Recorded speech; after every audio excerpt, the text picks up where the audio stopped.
So Superb Curb Refurb had a great question, and this was how can she add these sliding transitions to her images and videos. And so my suggestion is the Videoleap app. There's a free version.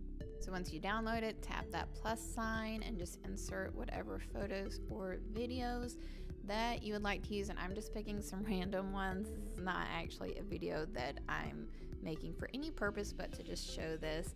And those white rectangles right there are your transition buttons. So when you tap on it, you can choose and you want slide left or slide right to kind of do that back and forth motion that you saw in the previous video. So I'm just kind of testing it out. You can use the slider down there to adjust the length of your transition. And as you see, I switched. I did slide right first and then slide left. And it's just cool because it kind of does a back and forth. And I'm trimming right there as well. If a clip is too long, you can just tap and trim with the handles.